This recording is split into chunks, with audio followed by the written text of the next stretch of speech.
Boa noite. Vamos mais uma aula de contabilidade geral. Vamos ver algumas questões que caíram no exame de suficiência. E hoje nós vamos dar um foco específico no início da nossa aula sobre notas explicativas, né? Notas explicativas faz parte, né, desse item de contabilidade geral. Então, quando nós elaboramos as demonstrações contábeis, algumas empresas elas são obrigadas a apresentar notas explicativas. Então, além do balanço patrimonial, da demonstração do resultado do exercício, demonstração dos fluxos de caixa, notas explicativas, a entrada que é o relatório da diretoria. Então, alguns itens são obrigatórios, né, pela legislação atual, somente pela lei das SAs.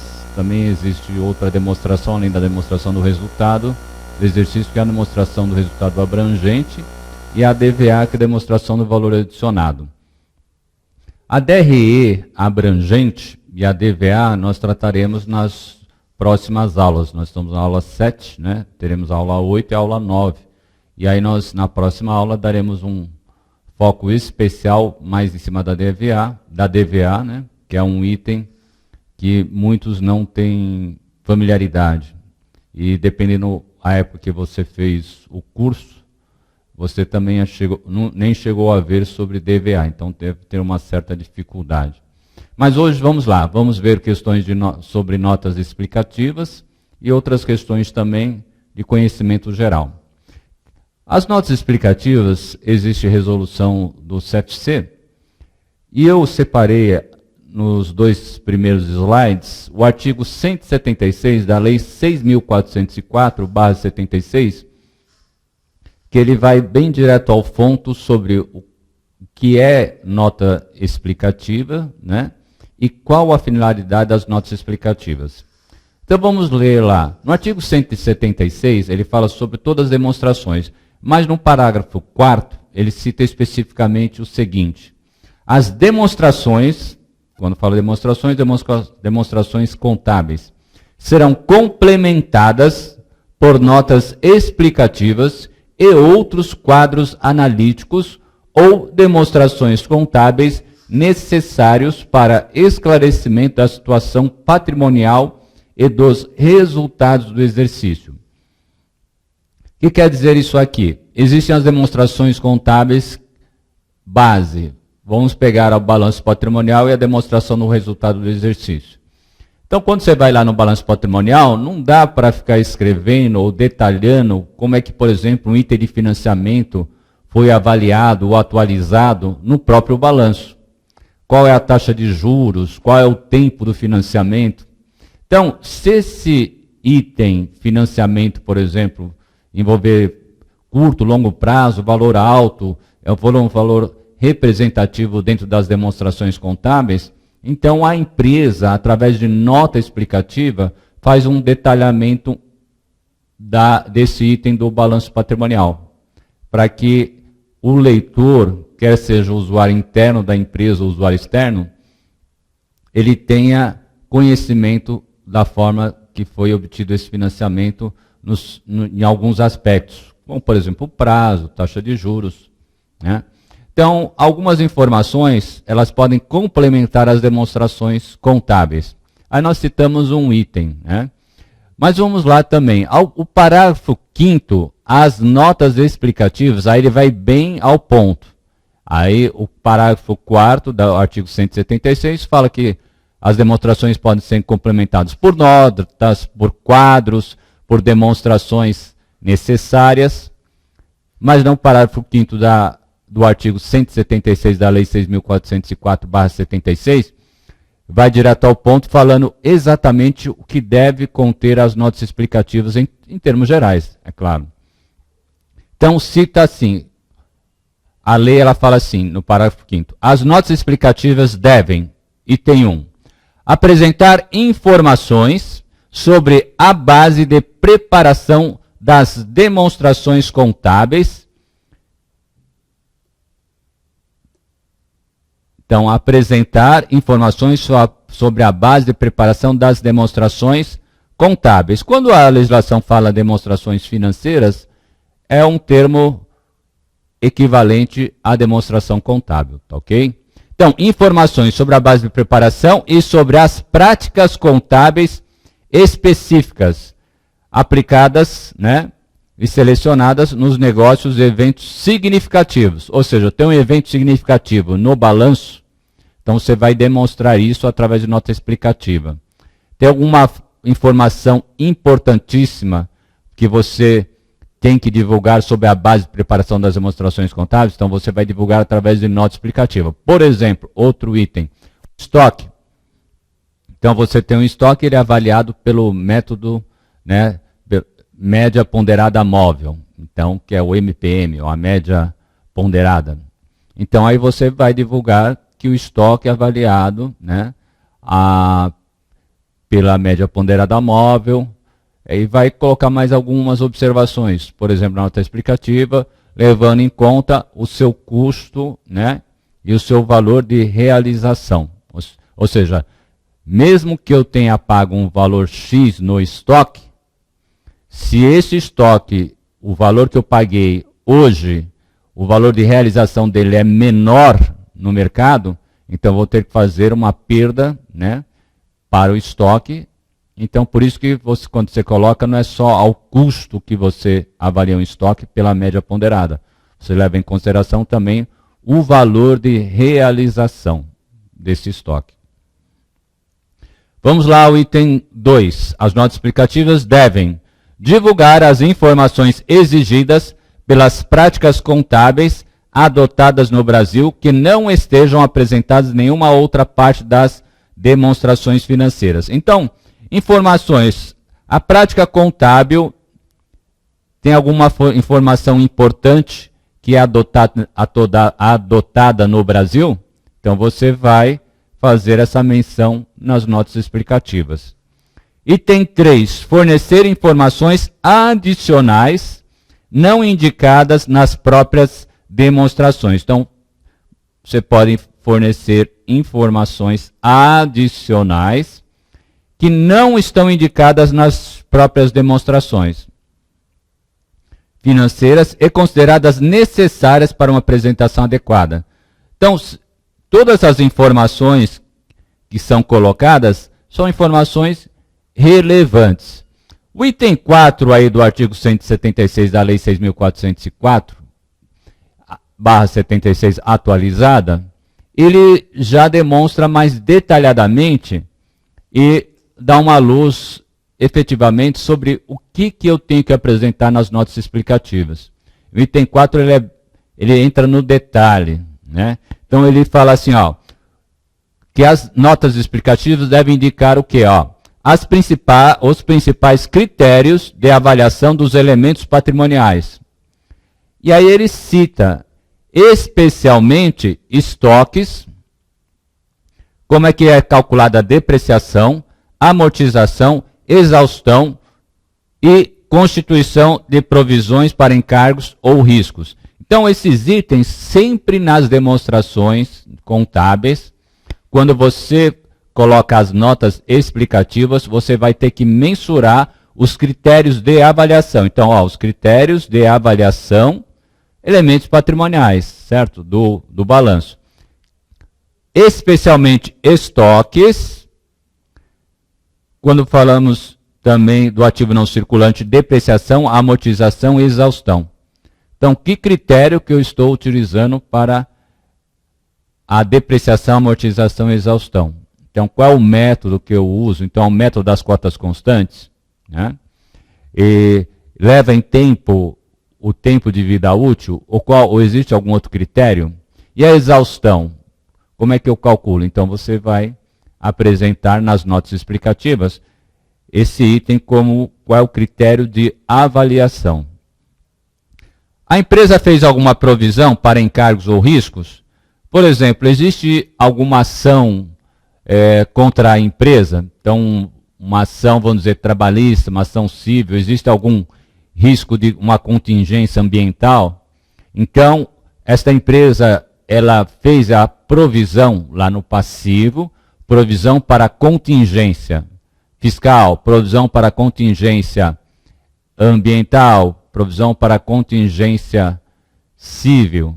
Então, existe algum outro tipo de provisão de valor significante. Então, você vai colocar nas notas explicativas o quê? Qual é o critério de avaliação? Ou seja, como é que eu cheguei àquele valor de 1 milhão na demonstração financeira que está lá na provisão, no passivo, no balanço patrimonial? Então, qual é o critério? Então, de repente, você vai colocar lá a provisão, a constituição de provisão para risco de contingência trabalhista, com base nas ações trabalhistas de parecer, e detalha ali. Para que aquele que olhar o balanço patrimonial, ele entenda que às vezes o que naquela linha lá do balanço patrimonial não está bem detalhado, ou seja, só tem a nomenclatura e o valor. Então ali você faz algum comentário, faz uma nota explicativa sobre aquele item, e essa nota explicativa acompanhando a demonstração contábil. Além disso, continuando na próxima slide, a nota explicativa ela vai apresentar os investimentos em outras sociedades, quando relevantes. Então, eu tenho um investimento relevante, alguma aplicação em outra sociedade, ou seja, que eu tenha ações de outra empresa.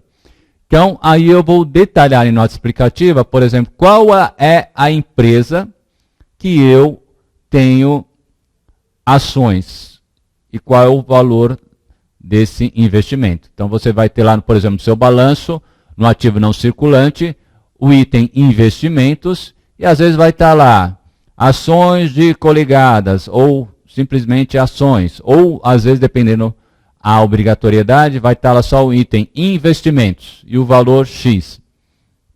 Na nota explicativa, você faz um detalhamento. Item C, as notas explicativas, elas indicam que é o aumento de valor relevante do ativo resultante de novas avaliações. Nós já estudamos aí numa aula passada aquela conta lá, ajuste de avaliação patrimonial. Então, você de repente fez uma avaliação de um item patrimonial e chegou à conclusão que esse item está acima do valor contábil ou abaixo do valor contábil. Esse item, então, o ajuste de avaliação patrimonial, ele vai ser registrado no balanço. Só que não há alguma nota explicativa dentro do próprio balanço patrimonial. Então, à parte, na nota explicativa, você vai abrir um item que vai explicar o valor desse elemento ativo, onde houve uma avaliação, né? No caso, quando fala o aumento do valor dos elementos ativos, também pode se aplicar a diminuição, porque se houve uma diminuição relevante do seu ativo, esse valor, pela avaliação, esse valor também tem que constar na nota explicativa, tá? Item D, a nota explicativa indica ônus reais constituídos sobre elementos do ativo. Então, de repente, você tem um ativo que ele é muito importante, um valor alto, por exemplo, uma máquina, ou até, de repente, a sua carteira de duplicados a receber, ou algum outro elemento do ativo. E você, sobre esse ativo, quando eu falo você, a gente sempre está citando você, é a empresa, né? A empresa ela tem um ônus gravado sobre esse ativo.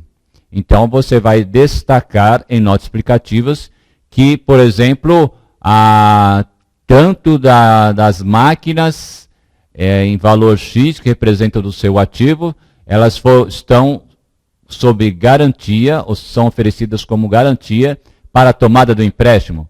Ou então elas estão oferecidas como, um exemplo, garantia para um risco que você está correndo de uma contingência fiscal, uma contingência civil. Então, se algum item do seu ativo de valor significante dentro da sua demonstração da empresa, ele sofre ônus, você também vai destacar isso na nota explicativa, né? Item E, as taxas de juros, datas de vencimento e garantia das obrigações de longo prazo. Então você tem obrigações a longo prazo. Lá no seu balanço vai ter o passivo e as obrigações a longo prazo que você pode ter, né? Então, por exemplo, eu tenho um financiamento a longo prazo. Então, lá no seu balanço patrimonial vai apresentar só o quê? Financiamentos ou empréstimos, e aí vai aparecer o valor lá. E esse valor não dá para você, olhando só pelo balanço patrimonial, qual é o tempo desse financiamento? É a longo prazo, mas em longo prazo, valor significativo, ele vai vencer daqui a 2 anos, daqui a 3 anos, daqui a 10 anos, daqui a 15 anos. Então é importante na nota explicativa, sendo um valor alto de financiamento, você destacar o quê? A taxa de juros, o prazo, né? Então você vai colocar esses itens aonde? Em nota explicativa. Então você vai abrir uma nota explicativa e vai colocar os financiamentos foram tomados à taxa de juros tanto, pelo prazo de 5 anos. E as garantias sobre esse financiamento são, se houver garantia, né, para o financiamento, você também coloca a garantia, que tipo de garantia foi dado. Outra coisa que se coloca na nota explicativa, olha, sobre ações do capital social. Então, o número, espécie e classe das ações do capital social. Então, uma sociedade anônima, no balanço, no grupo patrimônio líquido, vai aparecer lá, capital social, vamos dizer lá, valor X. Mas no balanço não vai aparecer qual é a quantidade de ações, qual é a espécie e a classe das ações da empresa. Então, na nota explicativa, você vai colocar lá, então, vamos dizer, 1000 ações, ações nominativas, ações preferenciais, ok? Aí você vai detalhar no item do balanço, no grupo patrimônio líquido, o capital social, você vai detalhar a composição desse capital em termos de ações, classe e espécie nas notas explicativas. Então a gente começa a perceber que a nota explicativa é o quê? Existe o balanço, que ele é dinâmico, mas chega numa data X, ele apresenta o saldo dos ativos, passivos e a diferença patrimônio líquido e apresenta ali aqueles valores por item. Mas não tem como no próprio balanço você detalhar algumas informações relevantes para quem está analisando o balanço. Por isso é que as notas explicativas existem. É para itens relevantes, né, serem, através de notas explicativas, serem apresentados, ou seja, serem detalhados, para que aquele que for verificar o balanço, ele possa ter uma informação adicional através na nota explicativa, né? Tanto quanto a alguns critérios de avaliação, quer seja do estoque, quer seja de um financiamento, quer seja de uma provisão, né? Quanto outros itens que nem nós estamos lendo aqui. Então, também na letra G, o item 5º, né, do artigo 176, no item 4, letra G, lá fala também que você tem que ser apresentado nas notas explicativas as opções de compra de ações outorgadas exercidas no exercício, ok? A empresa tem a opção de compra de ações, né? Então ela vai colocar lá, desde que seja importante esse valor, né? Ajuste de exercícios anteriores. No decorrer do ano que está se encerrando ou sendo apresentado, houve alguma coisa de exercícios anteriores que influenciou o PL e teve que fazer um ajuste de exercícios anteriores? Então, esse ajuste de exercícios anteriores, ele também tem que ser explicado ao que se refere nas notas explicativas. Lá na letra I, então, os eventos subsequentes à data de encerramento do exercício que tenham ou possam vir a ter efeito relevante sobre o quê? Sobre a empresa, sobre a situação financeira e os resultados dela. Então, por exemplo, eu sou uma empresa e fecho o meu balanço no dia 31/12. Vamos dizer que eu sou uma empresa da área pecuária, mas aquela posição ela está fidedigna no dia 31/12. Então vamos dizer que em janeiro ou início de fevereiro do ano seguinte, ao que eu encerrei o balanço, aconteceu alguma, vamos dizer, alguma peste que dizimou o gado, né? Alguma doença ou algum evento que isso vai influenciar nas minhas vendas no exterior. Então, de repente, aconteceu alguma coisa no Brasil onde está sendo afetado, vamos dizer, a área pecuária e as empresas têm um alto impacto sobre as vendas ou sobre o meu estoque de gado. Então, aí eu vou fazer o quê? Vou citar isso através de nota explicativa. Por quê? Há um evento subsequente à data de encerramento do balanço, mas que mesmo sendo após a data, ele vai ter uma influência relevante sobre aquele resultado apresentado, que até então era um resultado X, mas com certeza vai se alterar. Então, por exemplo, eu tenho um financiamento que ele é à base de dólar. Então, por exemplo, o dólar está R$2. Aí, de repente, um mês depois ao encerramento, o dólar subiu a R$3. Ou seja, houve um aumento significativo de 50% no valor desse meu financiamento. Dependendo, ele tem uma influência, um alto impacto aonde? Na minha demonstração, no meu balanço patrimonial, ou seja, na minha posição em situação econômica e financeira. Ou, por exemplo, eu encerrei o balanço, aí um dos sócios se retira e a sociedade terá que ser desfeita porque sem esse sócio ela não... Então, qualquer efeito relevante, que mesmo que aconteça entre a data de levantamento do balanço e a apresentação que está sendo feita, então você inclui na nota explicativa. É claro que se o balanço acontecer, for levantado lá em 31/12, a empresa apresenta esse balanço, vamos dizer, lá em março, publica ele em março, mas o efeito aconteceu lá em junho, julho subsequente, não dava para prever, então, é claro, a nota explicativa vai ser sempre os efeitos relevantes entre a data do levantamento do balanço e a data da própria publicação das demonstrações contábeis, seguidas das notas explicativas, né? Isso é uma dedução que a gente tem que fazer, que seria uma dedução, vamos dizer, lógica, né? Então, com base nisso, nós vemos o quê? Artigo 176 da Lei 6.404/76, né? O artigo 176, no parágrafo 4º e parágrafo 5º, ele fala especificamente sobre notas explicativas. É bom você aí em casa dar uma lida, entra aí no Google e é só digitar artigo 176 da Lei 6.404/76, que lê todo o artigo. Porque além das notas explicativas, ele vai falar sobre as outras demonstrações que são obrigatórias pelas empresas. No caso, as empresas, sociedades anônimas, né?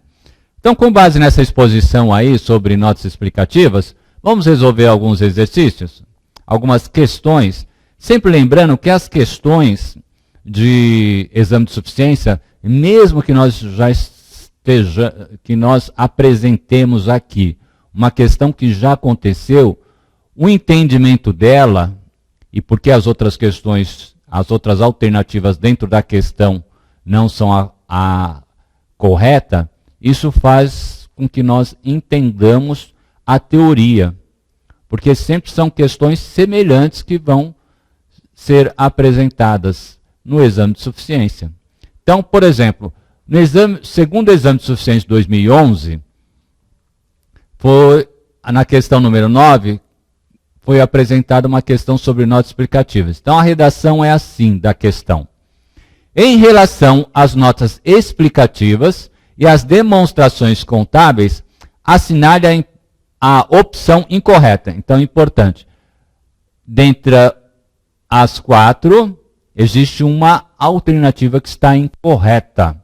As outras, então, são opções que você pode colocar nas notas explicativas. Então, vamos ler a alternativa A. A gente já sabe que é a D, né? Já está marcado. Eu já mando a resposta para vocês aí. Mas a gente tem que entender, será que a A e a B são corretas? Então vamos dar uma lida. Nós acabamos de ler aí na tela 1, né, e a tela 2 apresentadas, o que deve conter as notas explicativas. Então vamos lá. Vamos ver se a letra A está correta ou incorreta. A letra A entidade deve divulgar nas notas explicativas as fontes principais da incerteza das estimativas. A data do balanço que tem um risco significativo de provocar modificação material nos valores contábeis de ativos e passivos durante o próximo, né, exercício, com certeza. Então, a entidade deve divulgar notas explicativas? Até aí, não está, é uma abertura da frase. Agora fala aqui, ó, as fontes principais da incerteza estimativas da data do balanço. Bom, então, notas explicativas sobre o quê? Sobre fontes principais, né, de estimativas à data do balanço. Mas, olha lá, é importante divulgar essas informações, por quê? Porque elas têm risco significativo de provocar modificação material nos valores contábeis de ativo e passivo. Ó, vamos voltar à tela aqui, ó. Se nós pegarmos a letra I aqui, ó, do artigo 176, da Lei 6.404, está escrito o seguinte: os eventos subsequentes à data de encerramento do exercício, ou seja, a data de encerramento do balanço, que tenham ou possam vir a ter efeito relevante sobre a situação, ou seja, sobre o balanço patrimonial, certo? Sobre a situação financeira e os resultados futuros da companhia. Então, os eventos subsequentes que possam modificar a posição material, eles devem ser publicados, devem constar nas notas explicativas. Então, essa letra A, ela está correta. Eu tenho que publicar nas notas explicativas fontes principais de incerteza das estimativas que foram colocadas no balanço, que tem um risco significativo de provocar modificação material nos valores contábeis de ativo e passivo. Ok? Letra B. A entidade deve divulgar, no resumo das políticas contábeis significativas, as bases da mensuração utilizadas na elaboração das demonstrações contábeis e outras políticas contábeis utilizadas que sejam relevantes para a compreensão das demonstrações contábeis. Ou seja, ela deve divulgar através de nota explicativa o quê? Resumo das políticas contábeis significativas, as bases de mensuração, o quê? Mensuração de ativos, ou seja, do patrimônio. Então, as políticas contábeis significativas para mensurar e aí os itens do ativo, e aí você elaborar as demonstrações contábeis, e qualquer outra política contábil utilizada, relevante, devem ser divulgadas. Ok? Vamos ver lá, olha lá. Ó. Item 3 do parágrafo 5º, fornecer informações adicionais não indicadas nas próprias demonstrações. E o item 1, apresentar informações sobre a base de preparação das demonstrações financeiras e das práticas contábeis específicas. Ou seja, o item 1 do parágrafo 5º aí, ele condiz com o quê? Com a letra B aqui, ó. Ou seja, a entidade deve divulgar políticas contábeis, né, adotadas para mensuração e levantamento do balanço. Ok? Letra C. Informação adicional que não tenha sido apresentada na demonstração contábil. Se você tiver alguma informação adicional que ela não foi apresentada na demonstração contábil, primeira coisa, ela é relevante? Porque ela tem que ser relevante para apresentar alguma explicação sobre um item importante dentro do ativo. Então, por isso que fala, mais que seja relevante aqui na letra C, para a sua compreensão Então, sim, deve ser apresentadas nas notas explicativas. Então, informação adicional, relevante, elas têm que ser colocadas através de notas explicativas. Então, informação adicional, vamos lá ler. Vamos ler, né? Aqui no item 3, fala o seguinte, ó, fornecer informações adicionais não indicadas nas próprias demonstrações financeiras e consideradas necessárias para uma apresentação adequada, né? Então, fornecer informações adicionais não indicadas nas próprias demonstrações e consideradas necessárias para uma apresentação adequada. Então, o item 3 aí, ele condiz com a letra C da questão, então remete à conclusão que a letra C também está correta, ou seja, você tem que, desde que a informação seja relevante, apresentar essa informação adicional para explicar itens do balanço patrimonial. Por que a letra D está incorreta? A letra D está incorreta porque política contábil inadequada você não pode retificar, né? O certo seria o seguinte, não podem ser retificadas por meio da divulgação, ou seja, política contábil inadequada não pode ser retificada por meio da divulgação das políticas contábeis utilizadas ou por notas ou qualquer outra divulgação explicativa. Ou seja, eu não posso, através de nota explicativa ou qualquer outra divulgação, né, explicar uma política contábil inadequada. Quando eu utilizo uma política contábil, ela tem que ser, primeiro, tem que ser adequada. Se no balanço que eu estou apresentando existe uma política contábil inadequada, ou seja, se existe um erro no balanço, eu tenho que corrigir esse erro e apresentar o balanço corretamente. E não fazer uma nota explicativa. Ah, os estoques foram avaliados pelo método errado. Não faz sentido, né? A política de o financiamento não está avaliado a taxa de juros que foi contratado. Não faz sentido. Então, política ou qualquer outra política contábil inadequada, se você, antes da publicação do balanço, antes da apresentação desse balanço, você já verificou que há um erro, o que você vai fazer? Você vai pegar e corrigir o balanço e apresentar um balanço adequado.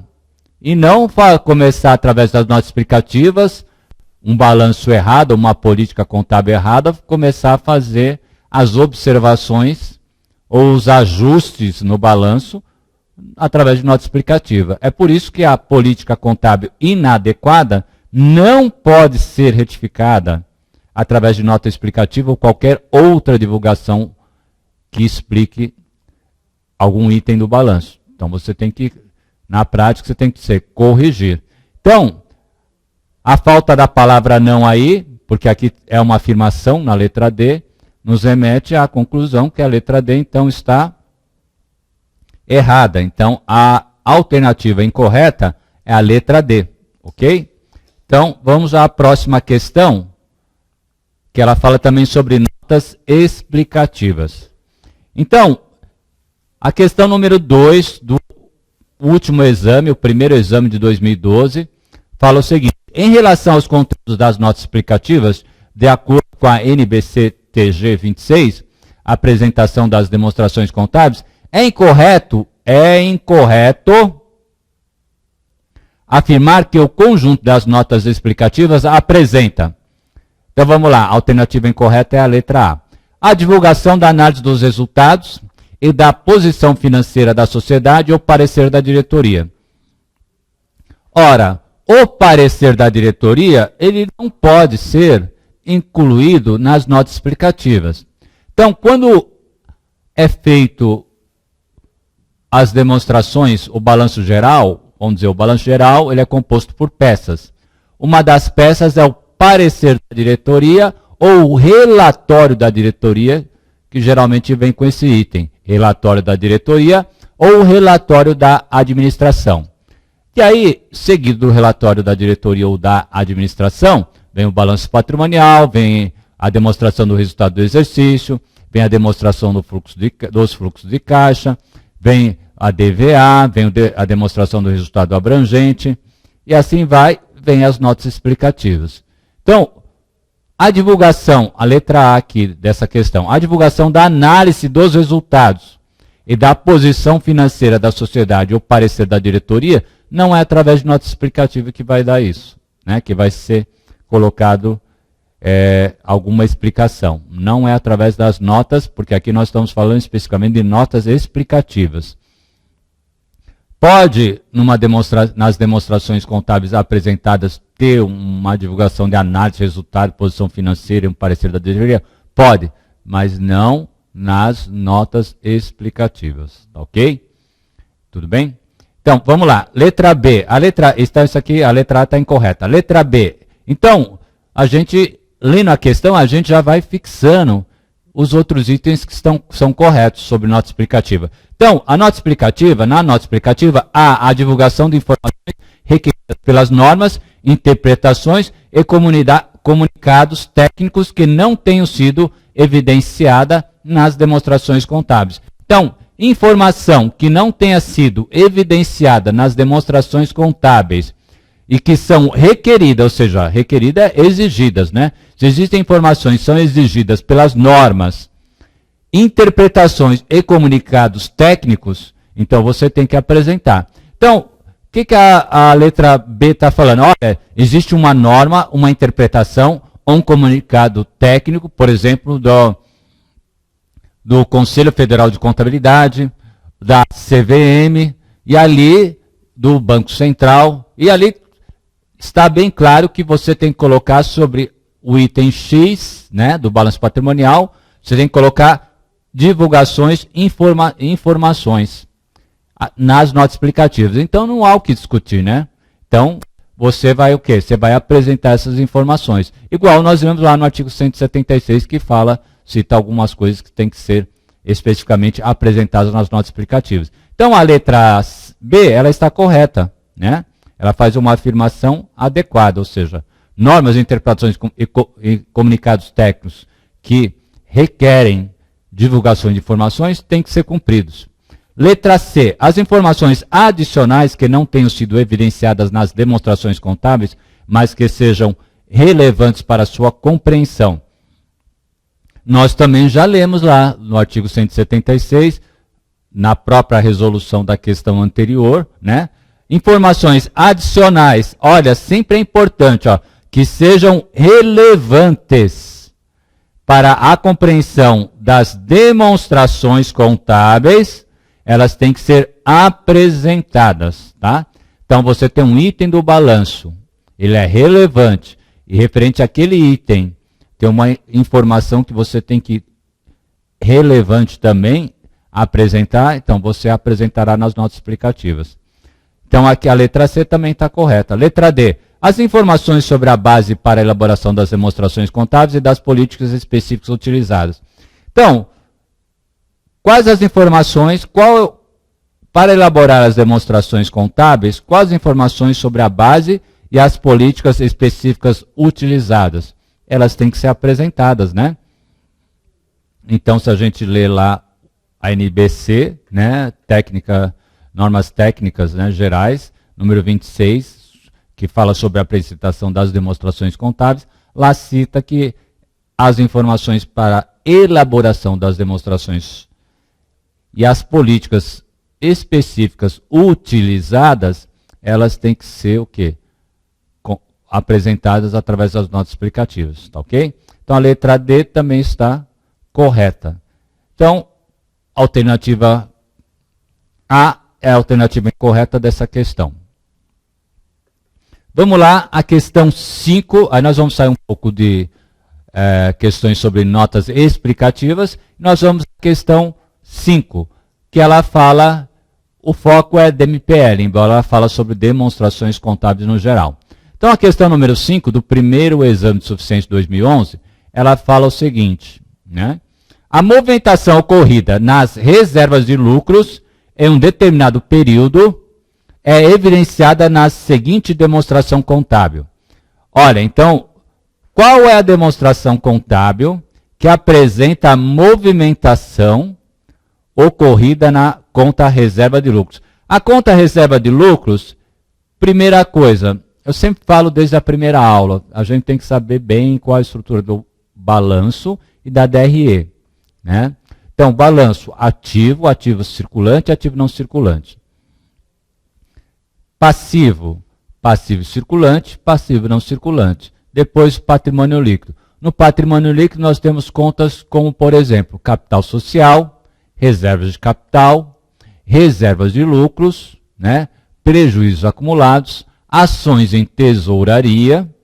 Então, a conta reserva de lucros, aonde ela fica? Ela fica no PL. Então, conta reservas de lucro fica no grupo patrimônio líquido. Então, grupo patrimônio líquido vai ter uma conta reservas de lucros, né? Então, aonde é que acontecem as transações, né? Ou os registros da aumento ou diminuição da reserva de lucros? Dentro dessa conta que fica no patrimônio líquido. E o balanço patrimonial, quando ele é publicado, ele vai detalhando o que aconteceu? Ele vai apresentar lá patrimônio líquido, capital, reservas, pode até detalhar reservas de lucros, mas vai colocar a posição que? Estática. E a questão, ela fala a movimentação ocorrida. Então, a movimentação ocorrida é o quê? O que aconteceu? O que fez essa reserva de lucros do ano X0 aumentar ou diminuir para o ano X1? E ali detalhar. No balanço não há esse detalhe. Há uma informação estática, reserva de lucros X. Então, não pode ser o balanço patrimonial que me dá essa informação detalhada. Demonstração do fluxo de caixa. A demonstração do fluxo de caixa também não apresenta o que acontece na reserva de lucros. A demonstração dos fluxos de caixa, ela apresenta as variações operacionais de investimento e de financiamento. Ela não apresenta uma conta específica do balanço patrimonial, que é a conta reserva de lucros. Então, não pode ser a letra C. Demonstração do lucros ou prejuízos acumulados. A conta lucros ou prejuízos acumulados, essa demonstração, é só o que acontece nesse item, lucros ou prejuízos acumulados. Então, a DLPA, que a gente fala de demonstração de lucros ou prejuízos acumulados, apresenta as variações que aconteceram de lucros ou prejuízos, mas não na conta reserva de lucros. Porque a conta reserva de lucros pode ser aumentada ou diminuída de um lucro, sim, ou prejuízo acumulado, mas qualquer saída dessa reserva de lucros para a reserva de capital, por exemplo, ou para pagamento e distribuição de dividendos aos sócios, não é apresentado na DLPA, na demonstração de lucros ou prejuízos acumulados. Porque a DLPA ela só apresenta a variação que aconteceu referente a esta conta específica, lucros ou prejuízos acumulados. Então, a DLPA não apresenta a movimentação ocorrida nas contas de reserva de lucro. Agora, a demonstração das mutações do patrimônio líquido, ela apresenta detalhadamente tudo o que acontece em todas as contas do PL. Então, a demonstração do patrimônio líquido, das mutações do patrimônio líquido, ela apresenta lá o que aconteceu, quais são os saldos iniciais da conta capital social, reserva de capital, reserva de lucros, lucros ou preços acumulados, por exemplo. E aí fala, qual o saldo inicial? O que aconteceu em cada conta? A conta capital social aumentou ou diminuiu por tanto. A conta lucros ou preços acumulados aumentou ou diminuiu e vai colocando. E também apresenta a conta reserva de lucros. E apresenta, por exemplo, aumento da reserva de lucros por lucro do exercício, diminuição da reserva de lucros por exemplo, reserva para contingência ou distribuição de dividendos aos sócios. E aí vai apresentar o saldo final. Então, a DMPL, ela apresenta detalhadamente o que acontece em cada conta do patrimônio líquido, inclusive na conta reserva de lucros. Tá? Então, a alternativa correta, com a demonstração que evidencia a movimentação ocorrida na conta reserva de lucros, é a demonstração das mutações do patrimônio líquido. Vamos lá, questão número 21 do segundo exame de suficiência de 2011. Fala sobre capital circulante líquido. Então, apresenta o seguinte, essa questão. Uma empresa possui as seguintes informações extraídas de seu balanceio de verificação em 30 de junho de 2011. Então, vamos aqui, olha. A empresa, em 1º de janeiro de 2011, ela tem esses saldos aqui, ó. 17 milhões e meio no ativo circulante, 9 milhões e 500 no passivo circulante. Em 30 de junho, ela tem 39 milhões e 625 mil no ativo circulante e 20 milhões e 500 mil no passivo circulante. E vamos continuar lendo. Em relação à variação do capital circulante líquido da empresa no primeiro semestre, olha lá, ao período de 2011, assinale a opção correta. Então, assinale a opção correta. Então, você tem que fazer o cálculo. O que está falando? Ó, variação do capital circulante líquido. Qual é o conceito de capital circulante líquido? Capital circulante líquido é o ativo circulante menos o passivo circulante. É o quanto que a empresa tem em termos líquidos de capacidade de pagamento. Quanto que sobra? Eu tenho tanto de ativo circulante e tenho, que são os bens e direitos a curto prazo. E quanto que eu tenho de dívidas, obrigações a curto prazo. Um menos o outro é o meu capital circulante líquido. Quanto que eu tenho a curto prazo, quanto que eu devo a longo prazo. Um menos o outro, capital circulante líquido.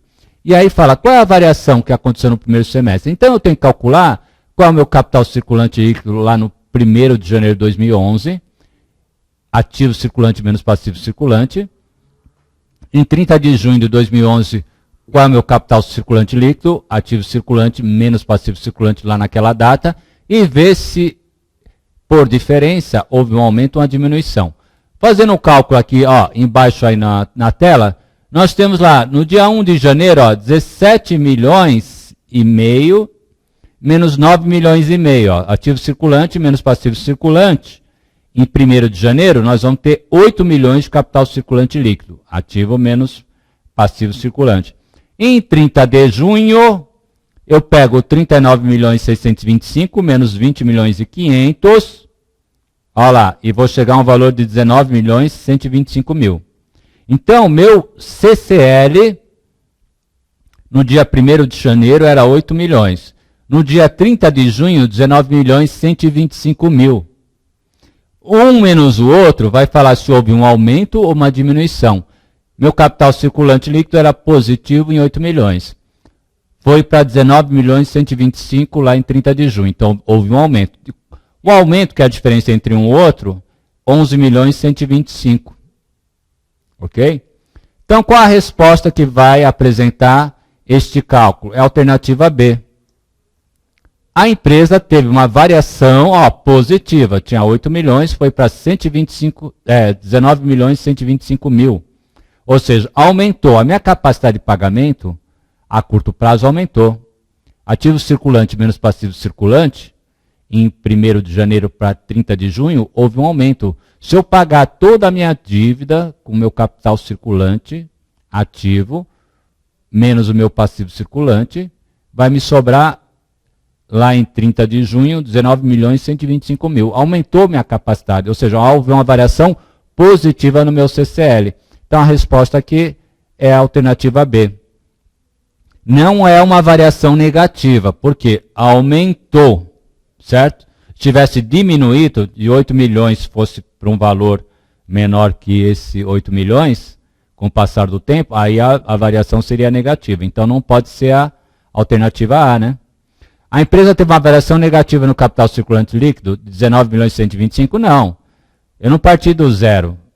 Já tinha 8 e foi para 19. Então, não pode. Primeiro que nem foi negativa, né? Então, a alternativa A e C está incorreta. A empresa teve uma variação positiva no montante de 19 milhões? Não, ela não teve uma variação positiva de 19 milhões. A variação foi do que eu tinha para ao que eu cheguei. Por isso que é por diferença. Então a alternativa correta é a alternativa B. O cálculo está aí no rodapé na tela que eu enviei para vocês, né? Ok? Vamos lá, a questão 43 do primeiro exame de suficiência de 2011. Então, hoje vamos direto aí, tá ok? Talvez mais uns 15, meia hora mais ou menos. Nós vamos resolver mais algumas questões, vamos sem fazer o intervalo hoje, tá bom? Então aguenta um pouquinho aí para a gente, vamos dar uma esticadinha aí para resolver essas questões. Questão 43 do primeiro exame de suficiência de 2011, aí nós estamos falando do exame técnico. Quando eu não falar que é técnico, então são todas as questões de bacharéis, que servem tanto para os bacharéis quanto para os técnicos. Essa questão pode cair também numa prova do exame bacharel, né?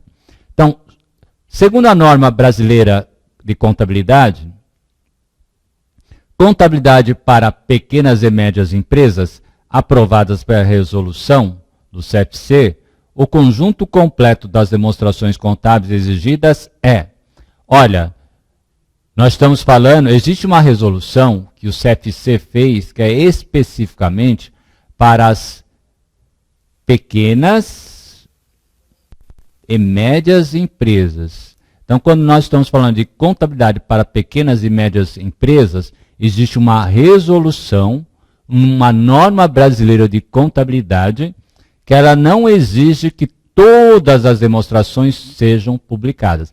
A empresa pode publicar? Sim, ela pode. Ela pode fazer todas as demonstrações? Pode. Eu estou falando empresa pequena e média empresa. Só que ela não é obrigada pela norma brasileira de contabilidade. Então, pela norma brasileira de contabilidade, as pequenas e médias empresas só estão obrigadas a fazer 2 demonstrações, né? Que é balanço patrimonial, DRE e demonstração de lucros sobre prejuízos acumulados. Só retificando 3, né? Porque balanço patrimonial, DRE, DLPA, que é a demonstração de lucros sobre prejuízos acumulados, que a DLPA pode ser substituída pela DMPL, que é a demonstração das mutações do patrimônio líquido. A maioria das empresas, elas, ao invés de fazer a demonstração de lucros sobre prejuízos acumulados, elas elaboram a DMPL, que é a demonstração das mutações do patrimônio líquido. Porque na demonstração das mutações do patrimônio líquido também está englobado dentro dela a demonstração de lucros ou prejuízos acumulados. Então, fora o balanço patrimonial, a demonstração do resultado do exercício normal, não a demonstração do resultado abrangente, mas a demonstração do resultado do exercício, e a DLPA ou DMPL, né? Não há obrigatoriedade das empresas, pequenas e médias empresas, elaborarem outras questões. Ah, mas a empresa pode fazer? É claro, se ela quiser elaborar, fazer uma nota explicativa, querer fazer uma DVA, é até bom que o faça, né? Porque quanto mais informações contábeis, melhor para analisar a empresa. Então, quando a alternativa A que fala sobre balanço patrimonial, DRE, que é a demonstração do resultado, demonstração dos lucros ou prejuízos acumulados e demonstrações, o E, ela não é obrigada a publicar, porque aqui está falando, como é que está a questão, DLPA-E, então aí seria obrigada a fazer as 4. Ela não é obrigada, a empresa pequena ou média, a fazer as 4, a elaborar, a apresentar as 4, que é o balanço, a DRE, a DLPA e a DMPL. Não, ela é obrigada a balanço, DRE e DLPA, que é a demonstração de lucros sobre prejuízos acumulados. O que eu informei é que a empresa pode, pequena e média empresa, elaborar o balanço, a DRE e, optativamente, ao invés de fazer a DLPA, fazer a DMPL, mas é opcionalmente. Obrigatoriamente, a empresa não precisa apresentar a DMPL. Ela precisa apresentar balanço, DRE e DLPA, ok? Então, para ficar bem gravado. Então, a questão aqui, quando ela fala BP, balanço patrimonial, DRE, demonstração do resultado do exercício, DLPA e DMPL, então está errado, porque ela não é obrigada a apresentar a DMPL. Então, essa questão alternativa estaria errada. Então, as outras, você já vai matar que também que vão ser erradas, porque além dessas demonstrações, está falando da DOAR. A DOAR, ela não é obrigada para mais nenhuma empresa. Nenhuma empresa, nem a sociedade anônima de capital aberto, ela não é obrigada a apresentar a DOAR. Então, a DOAR já foi, vamos dizer, a obrigatoriedade da sua apresentação por todas as empresas no Brasil já foi excluída. Ou seja, não é... A empresa pode elaborar DOAR? Pode elaborar e apresentar. Na prática, as empresas não têm apresentado, estou falando as empresas no geral, né? Não têm apresentado a DOAR, tá ok? Então, a DMPL e a DOAR não são mais obrigadas, né, pelas pequenas e médias empresas. E a DOAR, ela não é obrigada nem pelas empresas, sociedade anônima de capital aberto. A letra D aqui, ó, balanço patrimonial, demonstração do resultado. A demonstração do resultado abrangente não é obrigada, DMPL não é obrigada, demonstração do fluxo de caixa e notas explicativas. Então, as pequenas e médias empresas, pelas normas contábeis, pela resolução do CFC, só podem apresentar, só são obrigadas a apresentar balanço DRE e demonstração do lucros ou prejuízos acumulados. Tá ok? Vamos lá para uma outra questão. Questão número 4 do primeiro exame de suficiência de 2011 do bacharel. Ela vai tratar sobre a estrutura das demonstrações contábeis. Né? Tem um E a mais aí, mas todo mundo já verificou que foi um probleminha só de digitação. Contábeis, né? Mas aí você desconsidera esse E aí. Né? Bom, a questão é o seguinte, uma determinada sociedade empresária em 31/12/2010 apresentou os seguintes saldos. Então, existem saldos de caixa, de capital social, depreciação acumulada, fornecedores, equipamentos, estoques, salários a pagar, bancos conta movimento, CMV, despesas gerais, duplicados a receber, 60 dias, reserva de lucros e receita de vendas. Existe o saldo de cada conta aí no dia 31/12/2010. E vamos à pergunta. Após a apuração do resultado do período, ou seja, após a elaboração da DRE, e antes da sua destinação, ou seja, antes da destinação do lucro do exercício, o total do patrimônio líquido e o total do ativo circulante são. Então, vamos à pergunta. O total do PL e o total do ativo circulante são. O que está falando? Você tem que chegar à alternativa que apresenta nessa ordem, porque aqui fala respectivamente, o PL e o ativo circulante, certo? Então, uma dessas alternativas, A, B, C ou D, vai apresentar o primeiro número, PL, e o segundo número, ativo circulante. Só uma é a correta. O que você vai fazer? Você vai pegar os itens que são apresentados e ver quais os itens são do ativo circulante e quais os itens são do PL. Só que existem algumas contas aí que são de resultado. Então, se existe conta de venda, algum tipo de despesa, quando eu apuro esse resultado, né, esse lucro vai para onde? Vai para o meu PL. Então, eu tenho que saber o ativo circulante e quais as contas do PL, mais o resultado, que são as contas que são apresentadas aí, despesas gerais, né, CMV,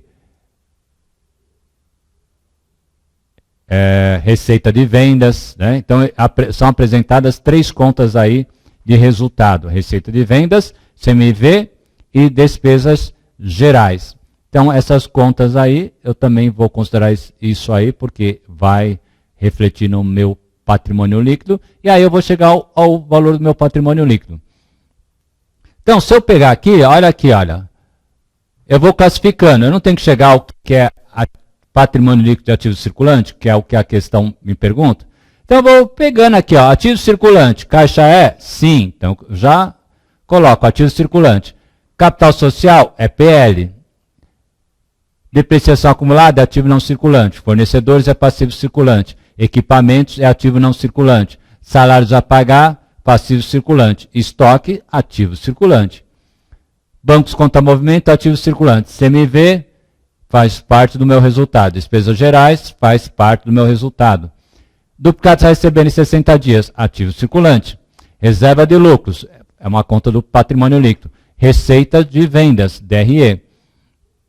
Então, se eu pegar os ativos circulantes aqui e somar, vai me dar quanto? 45.400. Por aqui eu já mataria a minha alternativa, que seria a C. Mas vamos ter certeza se, além do ativo circulante que eu somando aqui, olha, né? Eu cheguei a 45.400, vamos ver se o patrimônio líquido é 41.100. Quero ter certeza disso, né? Quero ter certeza se a alternativa é a C mesmo. Então, o que eu vou fazer? Eu vou pegar as minhas contas de PL, 20 mil, mais reserva de lucros, 3 mil, ok? Mais as contas que compõem o meu resultado. Receita de vendas, 97.700. CMV, menos, né? 56 mil. E menos despesas gerais, 23.600. Se eu pegar, então, o capital, o que já era o que eu tinha no início do ano, que é o capital e as reservas de lucro, mas as vendas, o CMV, né, diminuindo, e as despesas gerais diminuindo, eu vou chegar ao valor de quanto? Do meu PL, 41.100. Então, a resposta correta é a letra C, 41.100, patrimônio líquido, e 45.400, ativo circulante. Tá? Olha, ele fala após a apuração do resultado do período. Então, a questão, como ela fala após a apuração do resultado do período, por isso é que eu coloco aqui vendas, menos CMV, menos despesas gerais.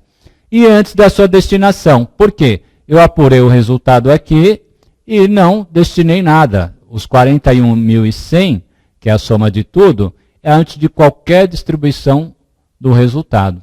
Tá bom? Então, a questão aí, essa questão, a alternativa correta é a letra C. Agora nós vamos a questão aí 10 do primeiro exame de suficiência de 2012, que é a estrutura das demonstrações contábeis. Uma sociedade empresária por cotas de responsabilidade limitada apresentou o balanço patrimonial no início do período. Então, houve a apresentação de um balanço patrimonial. Então, esse balanço patrimonial aqui, ó, tem os seus itens de ativo e os seus itens de passivo. Tá? Então, tem o total do ativo circulante, aí ele é decomposto em caixa, do caso a receber, o total do ativo não circulante, que é decomposto nos itens do realizável, investimentos, mobilizado, intangível, o total do ativo, 67.200, e também o passivo. Passivo tanto, 29 mil, passivo não circulante, 16.300, patrimônio líquido, 21.900. Então, eu tenho aí, o ativo e o passivo estão batendo 67.200. E vamos lá, mais alguns dados que o exercício nos dá. Os dados referentes à demonstração do resultado do período são os seguintes. Olha, eu tenho receita líquida, 125 mil, tenho custo de mercadoria vendida, 35 mil, tenho despesas gerais de 26 mil, tenho despesas financeiras de 12 mil, né? Despesas financeiras, receitas financeiras de 21 mil e despesas com tributos 1.400. Então está falando o seguinte, olha, vamos interpretar aqui o que está sendo apresentado. Ó, existe um balanço, sobre esse balanço aqui, né, na DRE, que faz parte dessa empresa, existem, referente a esse período aqui, né, durante o período, esses itens aqui, ó. Então, ó, no início do período, eu tinha esses saldos aqui. Durante o período, aconteceram esses eventos aqui. Receita de vendas, custo, despesas, receitas, despesas. Então, a gente está lendo e estamos colhendo os dados. Continua o exercício na próxima tela. Então, as receitas de vendas e as despesas gerais foram à vista e o lucro foi totalmente replicado na atividade da empresa, sem distribuição de dividendos. Então, tudo que aconteceu lá de receitas, custos, despesas, não houve distribuição. Vai ser apurado e vai estar lá no patrimônio líquido, né? Então, vamos lá à pergunta. O resultado líquido do período e o patrimônio líquido, após o registro das operações e a apuração do resultado, são, respectivamente, o quanto cada um? Então, a pergunta quer saber o seguinte, olha, existem dois valores, eu quero saber qual o resultado líquido do período e qual o patrimônio líquido. Então, vamos voltar à tela. Ó. Se eu tenho um balanço que está aqui, inicial, início do período, esse é o balanço, início do período. Durante este período, aconteceram estes eventos. Então, foi durante o período, né? Então, após o início do período, aconteceram essas transações. Como é que eu vou chegar ao que está remetendo à questão? Ó, o resultado líquido do período é tanto, e o patrimônio líquido é tanto. O que eu tenho que fazer? Eu já tenho o patrimônio líquido, certo? Inicial, 21.900. Tenho as transações que aconteceram aqui durante o período. Tenho que simplesmente, embora a questão seja um pouco, vamos dizer, parece ser extensa, ela é relativamente simples. Por quê? Você vai pegar e vai somar as receitas e as despesas, vai chegar ao resultado do período, que é o primeiro item que está pedindo a questão. Depois que você teve o resultado do período, você vai adicionar o seu patrimônio líquido. Adicionar o patrimônio líquido, você vai chegar ao patrimônio líquido final. Então, vamos pegar aqui, ó, receita líquida de venda, 125 mil, positivo. Custo das mercadorias, diminui. Despesas gerais, diminui. Despesas financeiras, diminui. Receitas financeiras, aumento. Despesas com tributos, diminuo. Se eu pegar as receitas menos as despesas, nós vamos ter até o cálculo já aqui, ó, no rodapé, ó, para você aqui, ó. Você pegando as receitas menos as despesas que nós apontamos agora, o teu resultado vai ser 71.600. O resultado líquido do período, receitas menos despesas do período. Então você já vai matar aqui a questão B, tá ok? Já poderia até partir para a próxima questão, é 71.600. Ah, não, mas eu quero ter certeza que é 71.600 e 93.500, que é a alternativa B mesmo. Então, você vai pegar o resultado. Qual é o seu patrimônio líquido aqui, ó? 21.900. Qual é o seu resultado do período? 71.600. PL anterior, que era 21.900, mais o meu resultado líquido, que eu calculei agora, 71.600, vai me dar quanto? 93.500. Né? Então, matei mais uma questão aí, né, do exame de bacharel. Tá vendo? Uma questão até relativamente simples. Então, eu chego a esse cálculo aqui. Né? O que precisa em cada questão é tentar estar menos ansioso, calmo, e tentar utilizar o máximo do tempo e ler atentamente a questão. Ver exatamente o que ela está pedindo. Às vezes a questão é pequena e às vezes pode ser até de difícil resolução. E às vezes ela é tão extensa, você acha que é complicada, mas não é tão complicada não. Que nem o caso aí que nós acabamos de ver aí. Vamos então à última questão dessa noite aí, que é a questão número 36, primeiro exame de suficiência de 2012. Um profissional, qual profissional que é? Só pode ser um contador, né? Ao elaborar a escrituração contábil de uma empresa enquadrada e registrada no Simples Nacional, deve.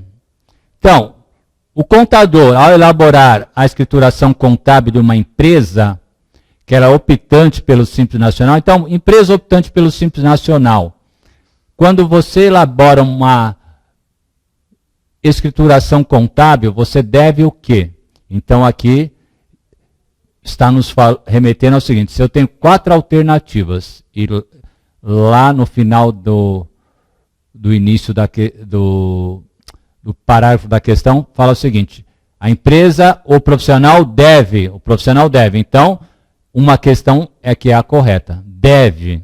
As outras estão incorretas. Ou seja, ele não deve seguir o que está nas outras alternativas. Então, uma empresa alternativa A, o profissional quando elabora quer seja empresa de médio porte, quer seja pequena, micro, mas que está enquadrada no Simples Nacional, o contador, ele deve deixar de elaborar a escrituração contábil, uma vez que a empresa está dispensada diante do enquadramento tributário? Não.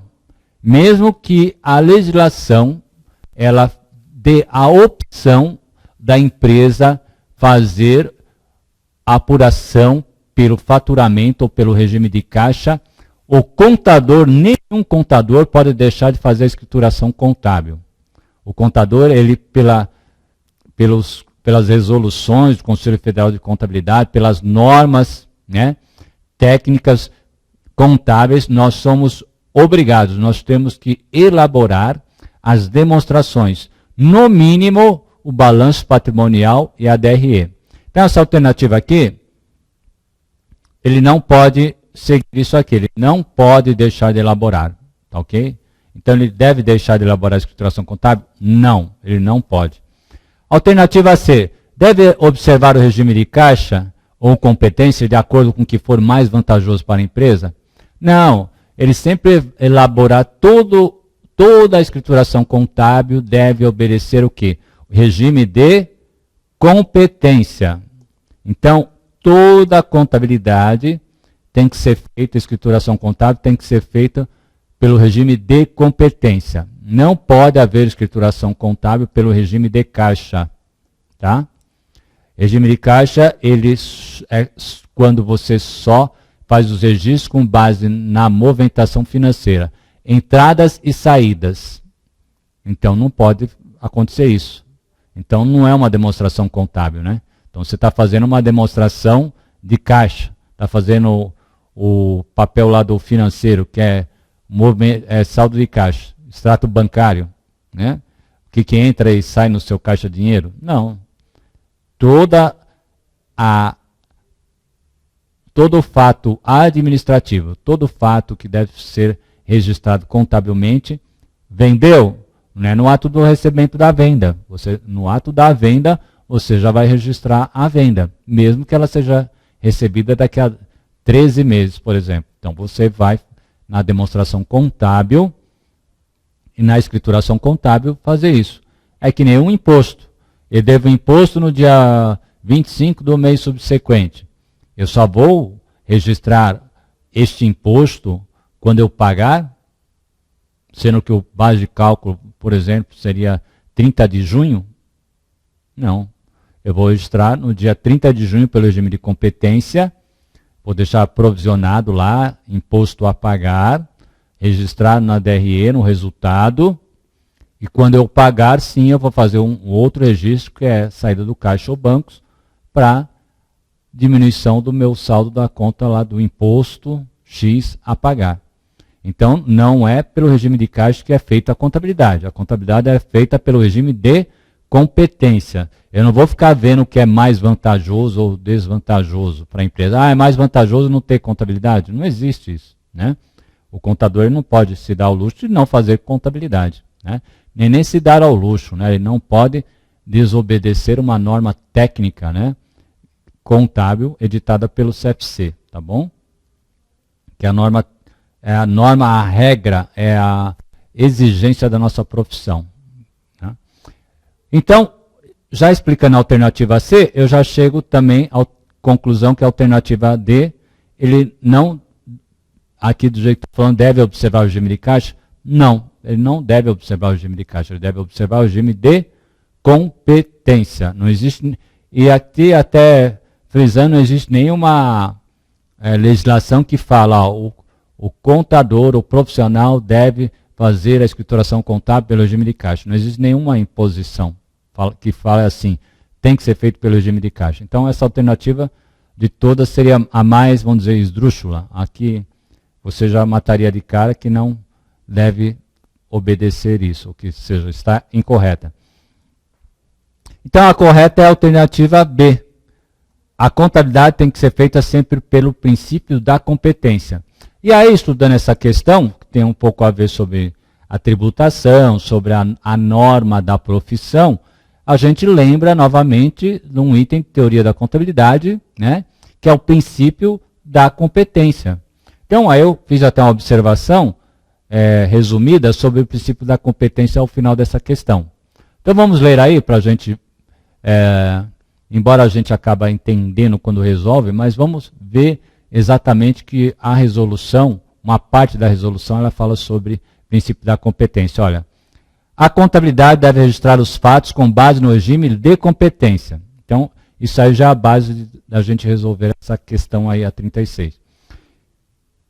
A contabilidade deve registrar os fatos com base no regime de competência que retrata com propriedade os efeitos de transações e outros elementos e circunstâncias sobre os recursos econômicos e reivindicações da entidade.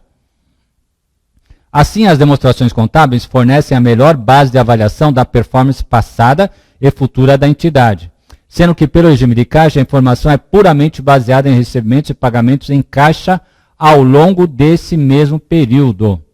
Ou seja, a contabilidade não faz os registros da escrituração tomando por base o regime de caixa. É sempre o regime de competência. Por quê? Aqui já explica. Porque apresenta uma posição patrimonial correta através das demonstrações contábeis. Ou seja, eu sei quanto que eu tenho de itens de ativo e quais são os meus itens de passivo, tudo o que eu devo, tudo que eu tenho a receber, qual o valor de cada item de bens, direitos e obrigações, numa posição estática, né, na determinada data X, né, desde que eu atenda ao regime de competência. Se eu não atender ao regime de competência, eu não estou atendendo às normas e práticas contábeis adequadas, ok? E estou fazendo uma demonstração que não é contábil, tá bom? E não estou atendendo o princípio da competência, que é um princípio importante que a gente entenda, porque sempre caem questões sobre ou contabilidade geral, ou teoria da contabilidade, ou até correlacionada a algumas outras itens, por exemplo, sobre perícia, que pode estar envolvendo o princípio da competência. Então é importante a gente entender esse princípio aí, que ele é importantíssimo nas resoluções das questões do exame de suficiência.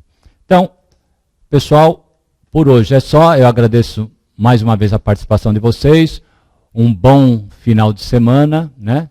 E vamos estudando aí que cada vez estamos mais próximos. Faltam menos de 2 meses aí para o próximo exame de suficiência, né? Então, boa sorte a todos aí, bons estudos, bom final de semana. Muito obrigado pela participação.